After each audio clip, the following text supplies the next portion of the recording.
Jews have a concept called tikkun ulam, which means that they have a responsibility for not only their own welfare, but for the welfare of all people. Literally, tikkun ulam means repair of the world. And reparations is related to this concept. The word reparation comes from the word repair, to make amends for wrongdoing. Sometimes people think of reparations for African Americans as making amends for slavery, which they say happened so long ago that we should just move on. The problem is our country has not moved on and likely will not move on until we accomplish full reparations for African Americans. The insurrection of January 6th is proof of this. Reparations is for slavery, but it is also for so much more.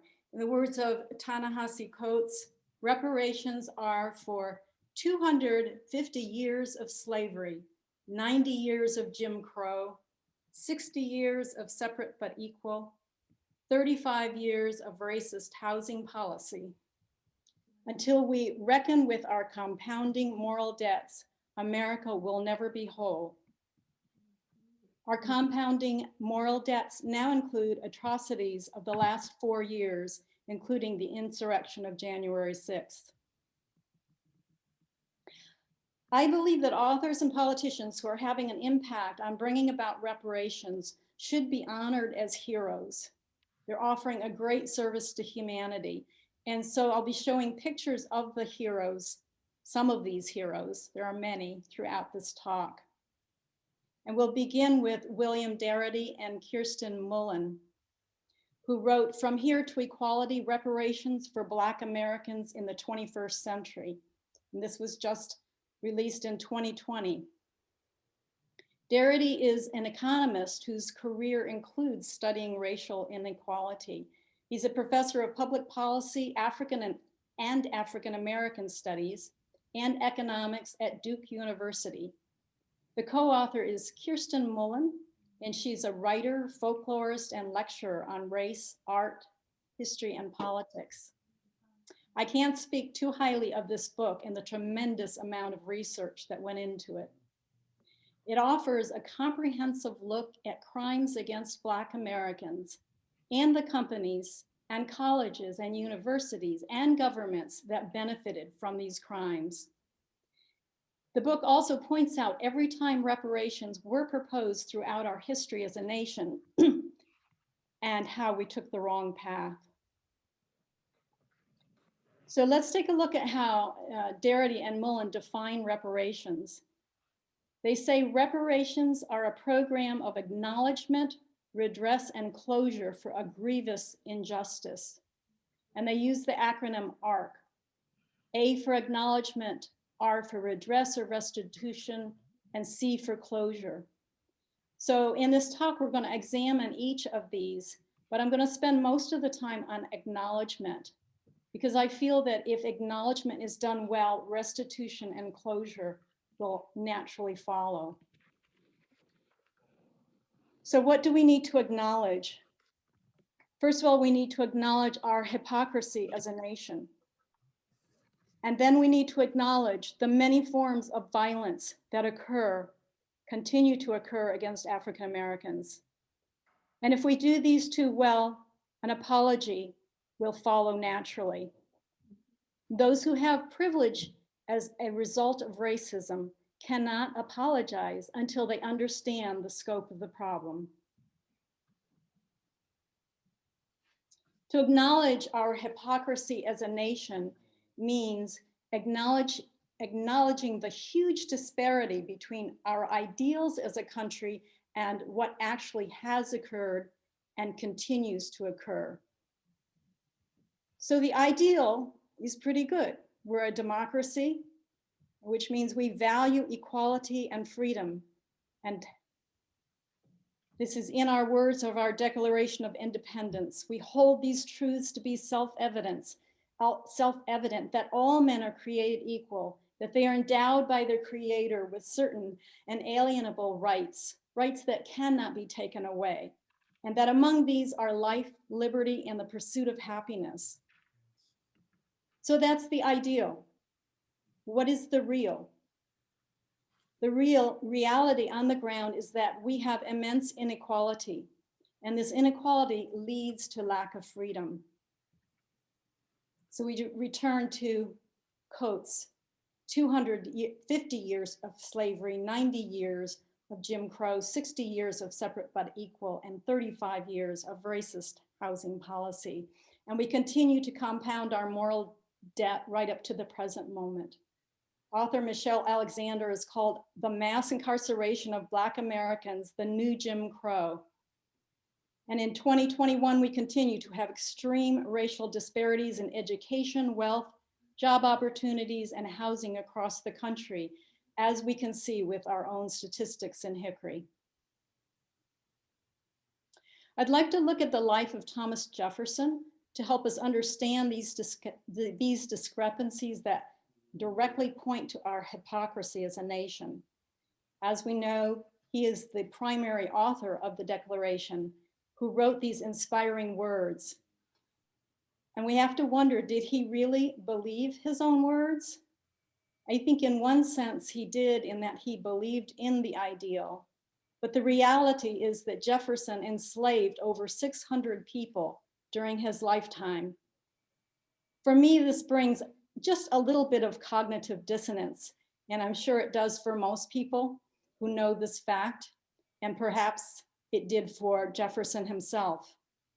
How could he have written these idealistic words while enslaving human beings? Moncure Conway, a Virginia abolitionist, put it well when he wrote, "Never did a man achieve more fame for what he did not do." Jefferson could have actually set the stage for freeing enslaved African Americans.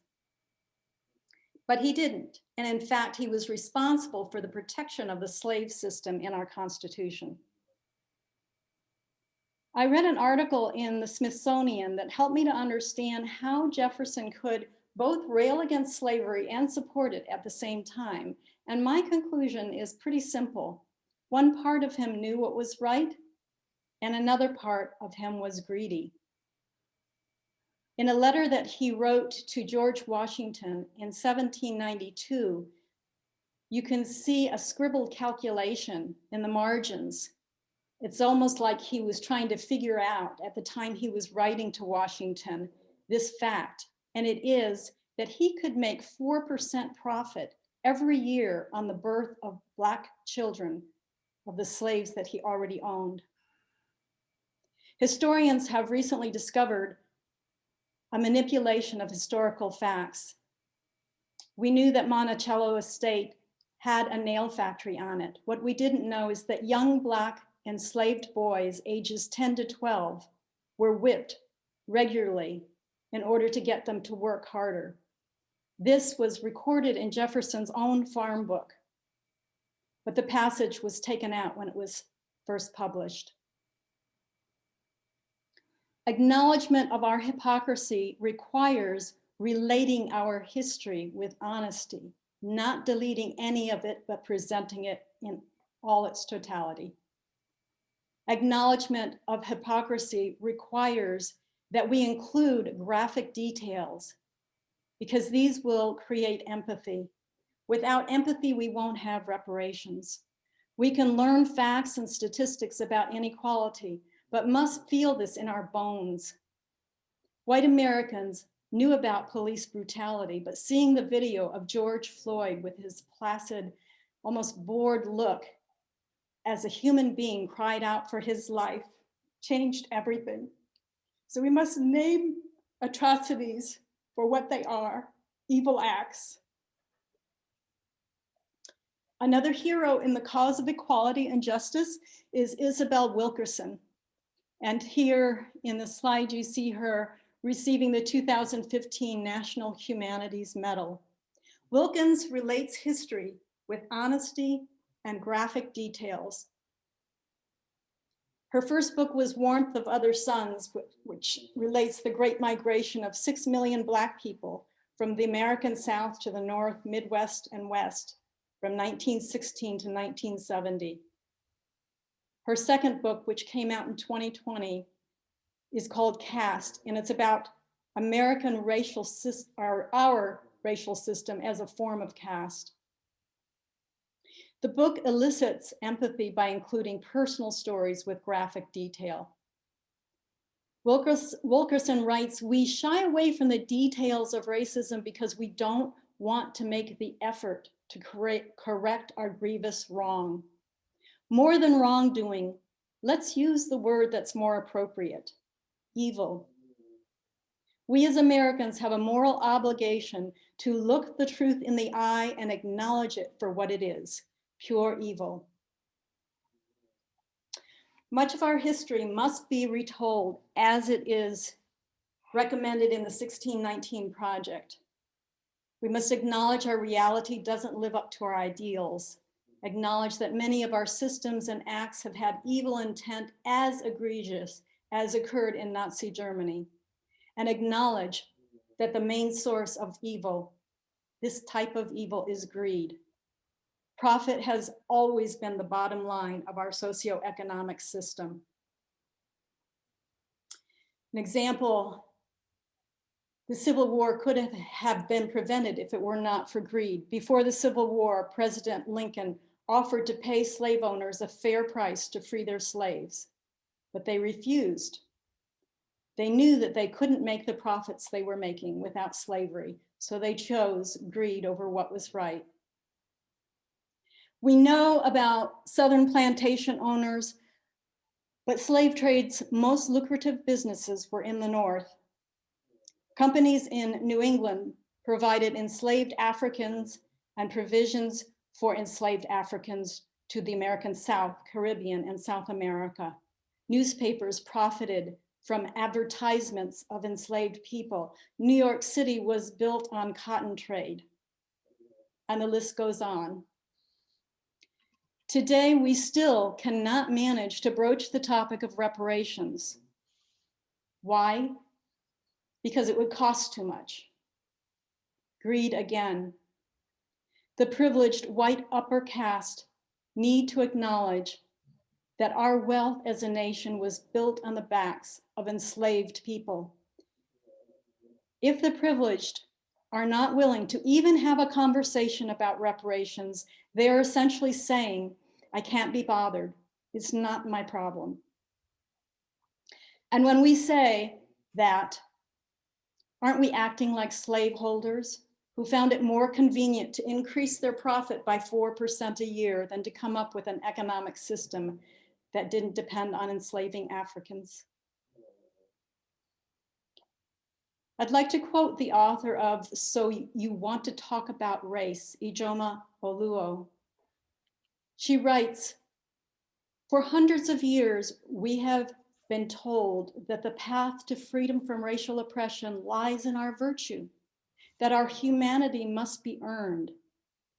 We simply don't deserve equality yet. She says, I ask one question.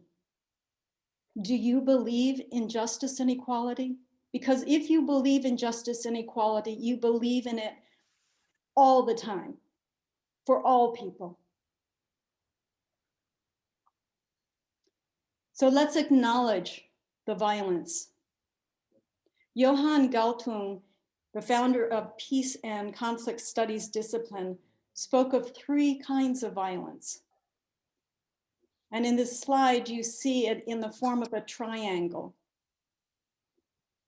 And this is to show that all of these 3 types, direct, structural, and cultural, work together. Direct violence. And with direct violence, an actor inflicts violence, either an individual or an entity, even a country, as an example of war. Direct violence makes the news. It's the most obvious kind. It's also easy to understand because we can point to the perpetrator of violence. But when we turn to structural violence, it's a different story. Now, we often talk about systemic violence today, and these 2 types of violence are very closely related. There's a slight difference in that systemic violence refers to institutional practices and structural violence refers to the social structures in general. But these social structures in general make their way into institutional practices and vice versa. So they're sometimes used interchangeably. With structural violence, we can't point to a single actor because violence is built into the social structure and maybe also of institutions. It creates unequal power and it creates unequal life chances. In both direct and in structural violence, people are hurt physically and psychologically. An example is the higher COVID death rates that we see today. This is a form of structural violence that needs to be addressed, but it's more complicated and it's harder to address. People aren't as alarmed by structural violence because it's ongoing and it has many causes. Structural violence doesn't always make the evening news, and it's harder to figure out who's responsible. Structural violence is often invisible to those who aren't affected by it. And last, we'll look at cultural violence. Cultural violence uses aspects of culture to justify or legitimize direct or structural violence. Examples are in our ideologies, like the myth of individualism. Anyone can make it if they work hard, we say. We can see it in art and film. Who's represented and who's not represented? How are people represented? We can see it in science. For example, the medical experiments performed on Black people without consent or anesthesia. We can see it in religion, as in the Bible being used to legitimize slavery. Cultural violence makes direct and structural violence look and feel normal. An example of this, it seemed morally right to white US Americans to incarcerate Black people addicted to crack. It seemed like the normal thing to do. It wasn't until white people became addicted to opioids that the idea arose that addiction requires systems to support those who are addicted. Both structural and cultural violence are harder to see than direct violence unless you're the victim of it. Acknowledgement part of reparations requires that those who are privileged learn to recognize these forms of violence.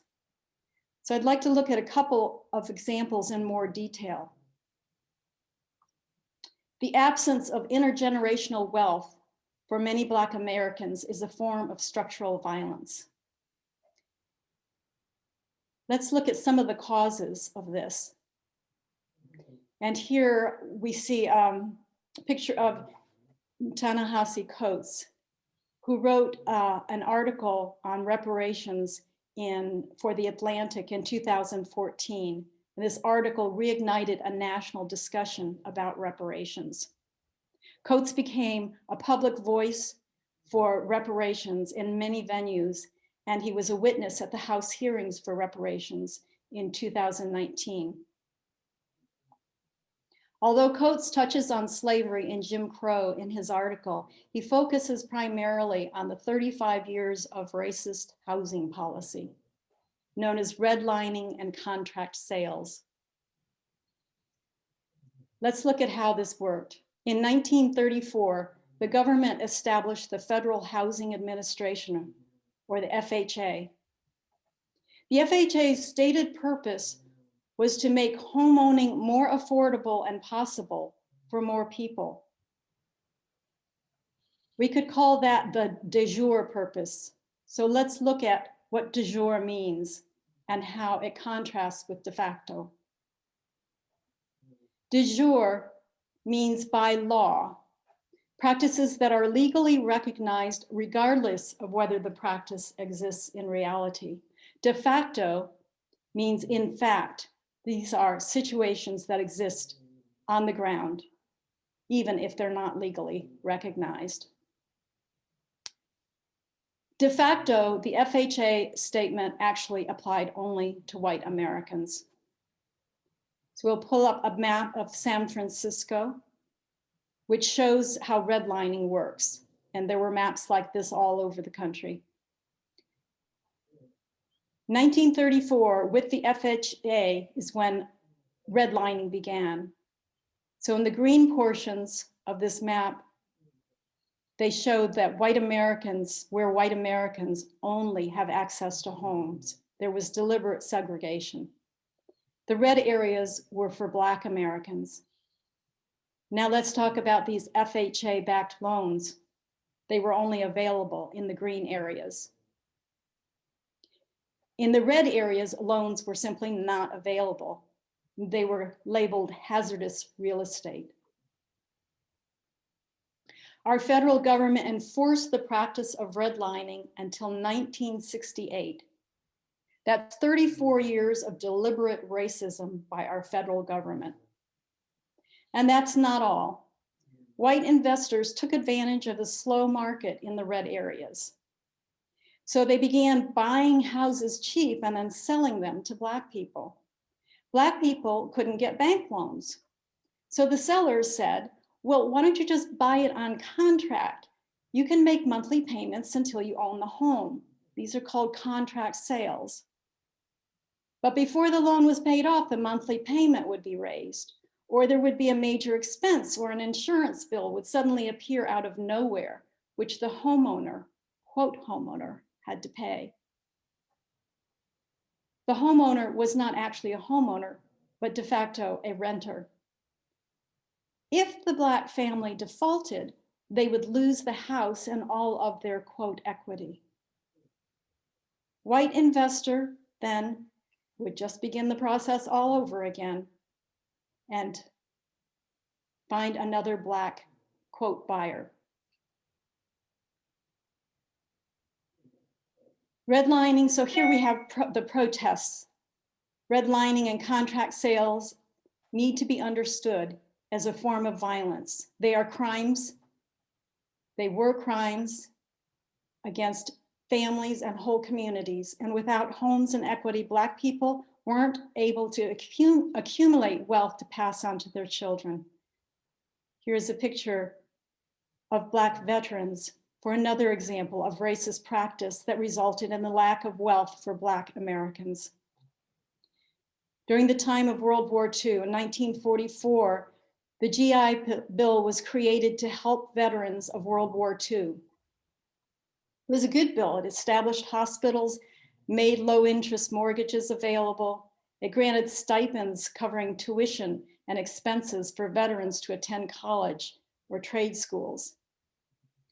That is de jure. It was for all veterans.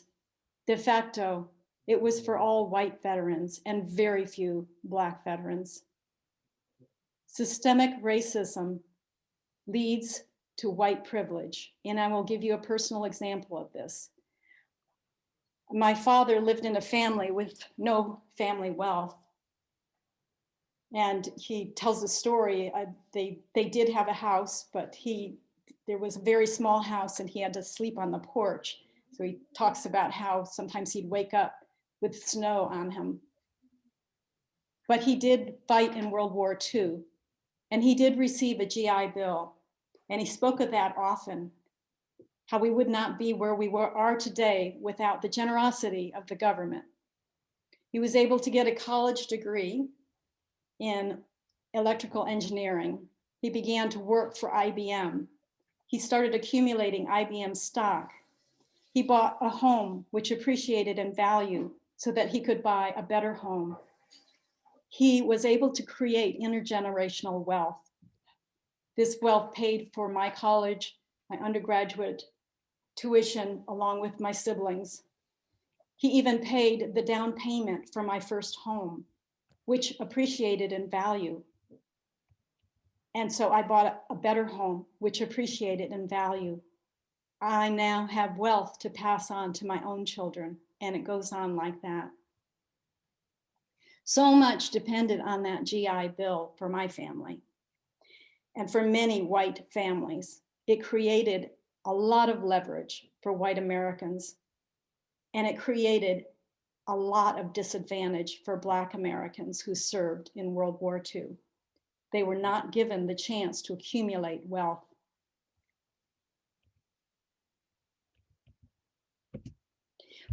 Would like to move on to cultural violence now. And here's a picture of what we might call caste in action. We can't talk about cultural violence without talking about the concept of caste. Caste is a hierarchical social structure that uses cultural symbols and cultural attitudes to make people believe that the social hierarchy is real, natural, even ordained by God. In Isabel Wilkerson's book, Caste, her thesis is that American racial divisions are a type of caste. So let's look at these pictures here. 3 different cultures, 3 different types of castes. On the left, you see the Dalits of India. They used to be called the outcasts or untouchables because there were 4 castes in India, and the Dalits are beneath even these 4. Dalit means oppressed or broken. These were established in 1200 BCE, actually even before that, because that's when the Vedas were written down, their holy scriptures, but they were in the oral tradition before that. In 100 BCE, the laws of Manu were written, and they really defined caste very precisely. Now, the lighter skinned people of India, many of them came from the Aryan race, which migrated to India from areas of the Caucasus Mountains in Russia, what's now Russia, Georgia, and Azerbaijan. So skin color is an important part of the caste system.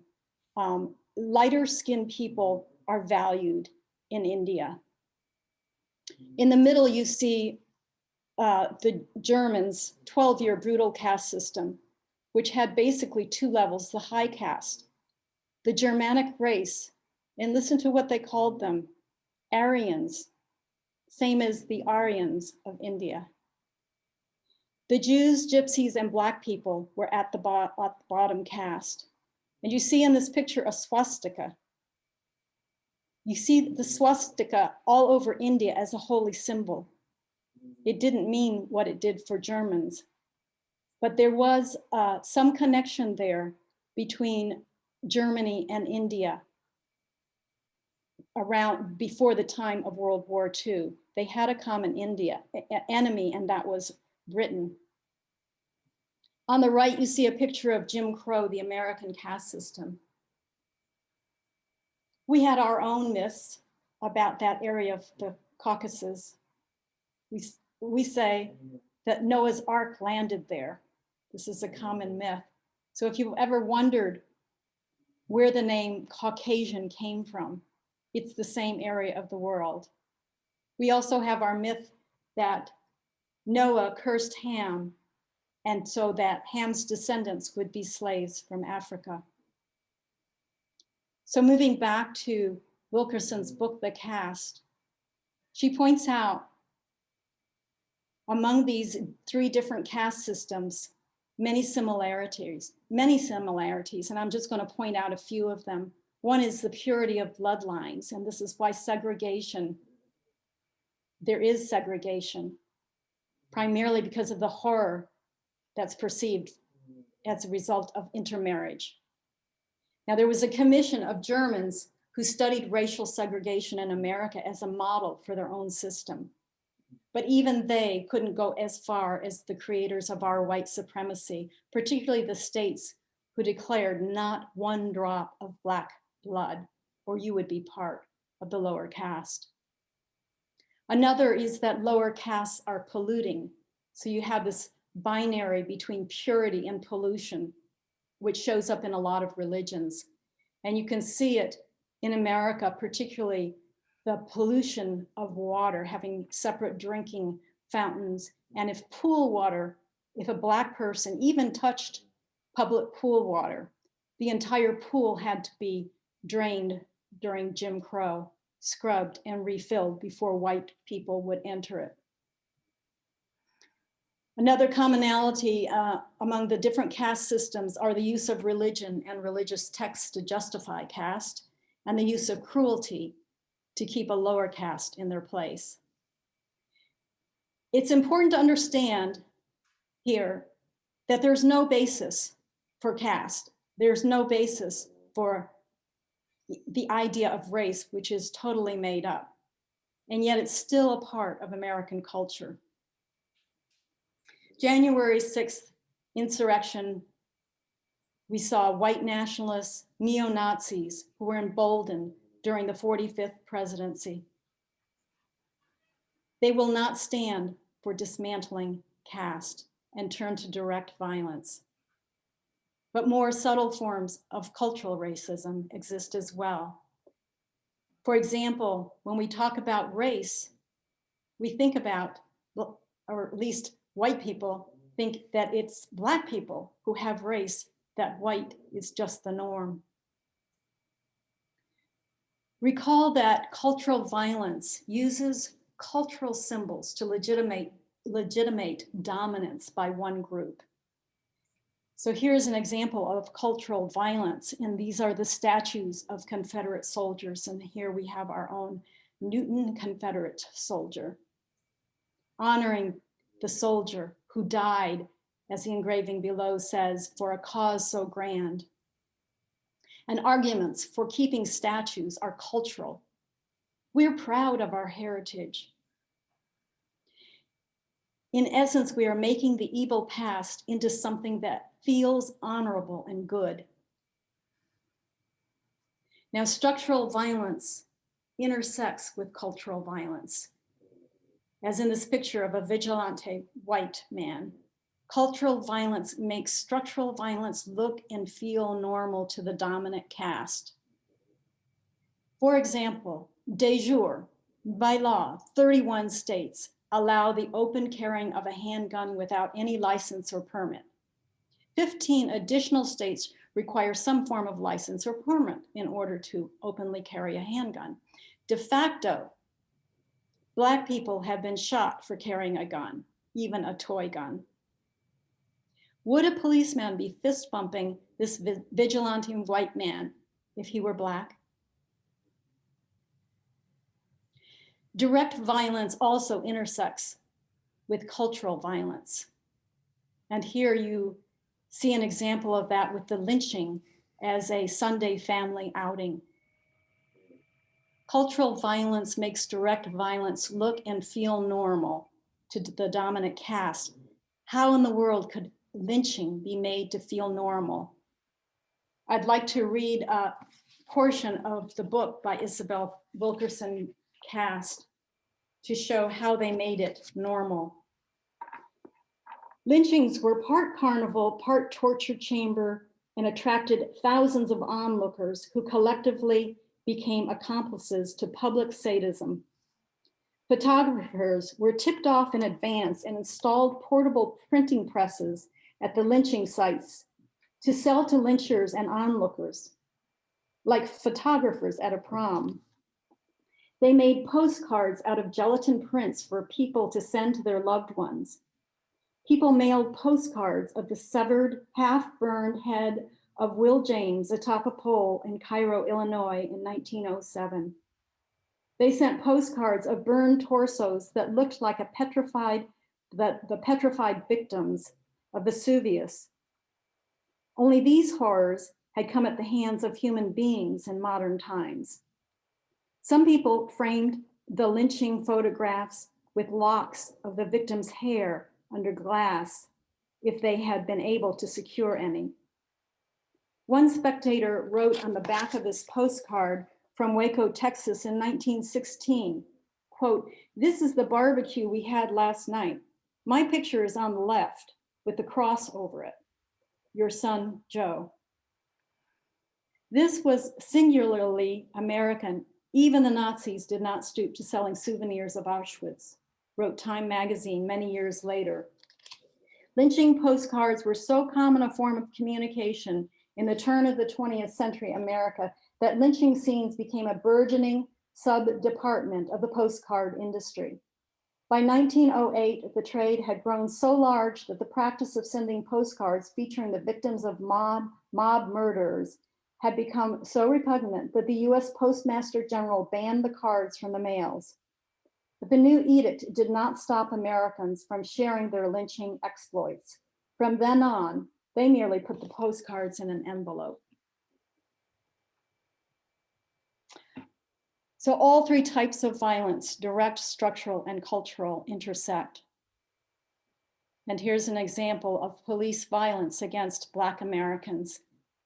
And of course, we understand that this is not all police and it is not all police departments, but there is a pattern across our country. We see direct violence, police using physical violence, even killing. Black Americans are 2.5 times more likely than whites to be killed by police. This varies by location. For example, in Oklahoma, Black Americans are 6 times more likely to be killed. Violent tactics are used in schools, and violent Black school children and teens receive the brunt of that. On the structural level, police are protected by a system embedded in American society. Police system was founded to track down enslaved Black people who had escaped. Racial bias still plays a role in policing. De jure, all people must be treated equally by the police. De facto, the fear most Black people feel when stopped by the police is far greater than what white people feel. And there's a reason for this. And culturally, the term law and order can be code for bringing Black people into line. The right to bear arms means right for white people to bear arms. So let's move on to our redress or restitution, the second part of the reparations. Darity and Mullen define restitution.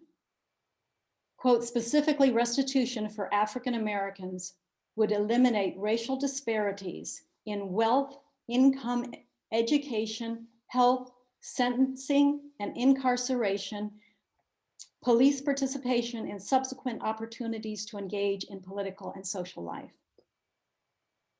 A lot of changes need to occur. These won't make up for 400 years of atrocities against African Americans, but they can go a long way toward making needed corrections to present unjust, unequal conditions. With restitution, we will hopefully create reconciliation and harmony to replace distrust and violence. A lot of resistance to restitution by whites. There is a lot of resistance by whites, but there are also types of resistance by Black people. And this is similar to Germany. Many Jews opposed restitution. They felt that accepting payments was equivalent to forgiving the Nazis for their crimes. Yet these payments, which went to both individuals and to Israel, were later acknowledged as helpful in creating reconciliation. Let's look at an example of restitution by our American government.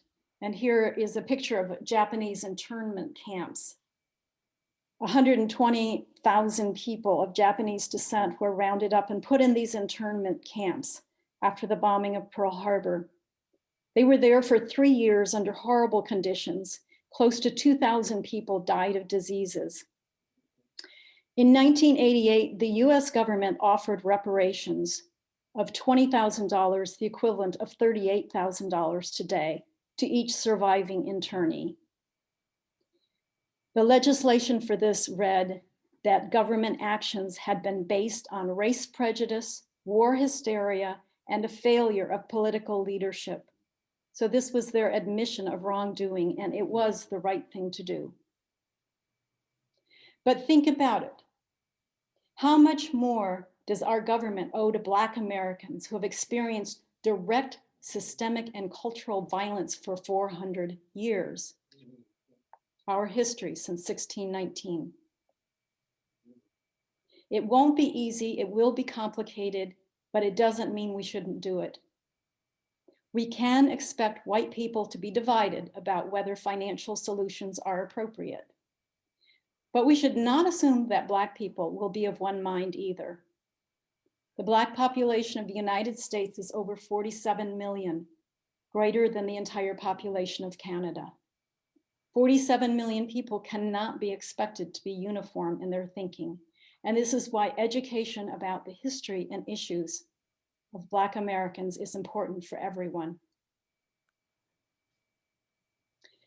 Even though we are divided as a country, the reparations movement is gaining momentum, and now is the time to put pressure on our leaders. So I'd like to look at a few proposals. One is a proposal in the form of a bill that has been introduced to the House by Representative John Conyers every legislative session for 28 consecutive years, from 1989 to 2017, and he's pictured at the top. This bill is not a proposal for restitution. It's simply a proposal to look at the inequities, current and historical, and then to create proposals for restitution. So this was first introduced 32 years ago, and Congress has not been willing to even explore the possibility yet. After a brief gap, the bill was introduced again and was sponsored by Representative Sheila Jackson Lee, who you see on the left, at the 116th Congress. In 1989, when it was first introduced, it had 23 co-sponsors in the House. When it was introduced again in 1989, it had 173. Pardon me, in 2019, it had 173 co-sponsors, but still has not yet come to a full vote. When Sheila Jackson introduced this in the House of Representatives, a companion bill was introduced by Senator Cory Booker in the Senate, who you see in this picture as well. In January of 2021, just recently, Sheila Jackson Lee introduced this again. The bill is called HR 40, and 40 stands for 40 acres and a mule, which General Sherman had promised to freed people who had been enslaved. This was overturned when Lincoln's successor, Andrew Johnson, became president, and most of that land went back to plantation owners. We can hope. A statement on the Biden-Harris website says that the administration will, quote, address the systemic racism that persists across our institutions today, end quote. And we will see what that means. So here is a brief description of HR 40. This bill establishes the commission to study and develop reparation proposals for African Americans. So note the term develop proposals. This will involve a lot of negotiation. The commission shall examine slavery and discrimination in the colonies and the United States from 1619 to the present and recommend appropriate remedies. Among other requirements, the commission shall identify the role of federal and state governments in supporting the institution of slavery, forms of discrimination in the public and private sectors against freed slaves and their descendants, and 3, lingering negative effects of slavery on living African Americans and society. So we can note from this last piece that the parties that might be involved in making amends and reparations are the federal government, the state government, and public and private sectors. So proposals are being floated, and there are quite a few of them. We're only going to look at a couple of them today. But if you, we have listed them on our Unitarian Universalist website, uuhickory.org. And so you can go to lifelong learning there and then click reparations. So I would like to just move on to looking briefly at a couple of them. One is from the Movement for Black Lives. And they list 5 points. 1, reparations for denial of high quality education. They're asking for free access to lifetime education and forgiveness of student loans. 2, reparations for discrimination toward an exploitation of communities, and they're asking for guaranteed minimum livable income. 3, reparations for wealth extracted from communities, and they cite environmental racism, housing discrimination, food apartheid, racialized capitalism. They're asking for ensuring access and control of food sources, housing, and land by African Americans, and funding for healing trauma. 4, reparations for cultural erasure. They're asking for school curriculums to critically examine colonialism and slavery, and for funding to build and preserve cultural sites. And 5, immediate passage of HR 40. And you can note in this proposal that they are not asking for payments to individuals.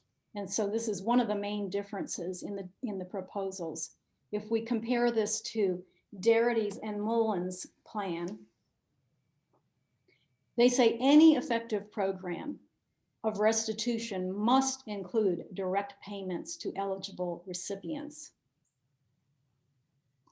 Wealth disparity between races is the foundational issue, according to them. Represents the cumulative effect of racism on living Black descendants of American slavery. So the payments could take various forms. Monthly checks, they say. So we spread out the payments over a number of years, as the Germans did to Holocaust survivors. Who would these go to? They would go to anyone who was identified as African American for 12 years before the program begins. You can't just decide that you identify the year before. And it goes to descendants of slaves. There could also be grants programs that African Americans could apply to for education, for startup, for self-employment, for home ownership, even for purchasing financial assets, and funding of historically Black colleges and universities. For Darity and Mullen, their goal is to eliminate the racial wealth gap within a decade. And why do they argue for personal checks? Because this would restore the autonomy that has been stolen from Black Americans. Family and individual wealth ensures individual freedom and ability to pursue happiness. And if you think back to how much has been stolen, I mean, I agree that there should be personal checks. Darity calls isolated attempts at reparations by states and institutions insufficient. He doesn't say that we shouldn't do them, but they're not enough. Reparations have to be made at a massive level by our federal government. But reparations in the meantime are being proposed at local levels. And just a few examples in North Carolina. I think many of you know that last summer, Asheville City Council unanimously passed a resolution supporting community reparations for Black Asheville. And I know all of you know that the Hickory NAACP has made a request to the City Council, and this is now in progress, to address inequities in education, health, employment, business support, and development, and even having adequate services, for example, bus transportation and Wi-Fi to areas that aren't currently being served. And they have established the Equity and Inclusion Task Force. So turn now to closure, the C of ARC. If reparations are sought at the federal, state, and local levels, we could attain closure. Closure means mutual reconciliation between Black people and those who have committed wrongdoing against Black people or benefited by wrongdoing or stood by and watched it happen. Darity and Mullen state that after reparations, no more race-specific policies would be sought unless new injustices appear. Some people are content to wait for demographics to shift. Whites will not constitute the majority in the US within 2 decades. But this doesn't mean the caste system will disappear if we don't confront it now. According to Wilkerson, it's likely to be reworked so that lighter-skinned people, such as biracial people with a white parent or light-skinned people of Asian or Latino descent, will be added to the dominant caste. The darkest skinned people would still be locked into the lowest caste. So it's time to confront caste and racism as cultural constructs that have been created by people and therefore can be eliminated by people. I'd like to close with a reading again from Wilkerson, the closing 2 paragraphs of her book. In a world without caste, being male or female, light or dark, immigrant or native born would have no bearing on what anyone was perceived as being capable of. In a world without caste, we would all be invested in the well-being of others in our species, if only for our own survival, and recognize that we are in need of one another more than we have been led to believe. We would join forces with Indigenous people around the world, raising the alarm as fires rage and glaciers melt. We would see that when others suffer, the collective human body is set back from the progression of our species. A world without caste would set everyone free.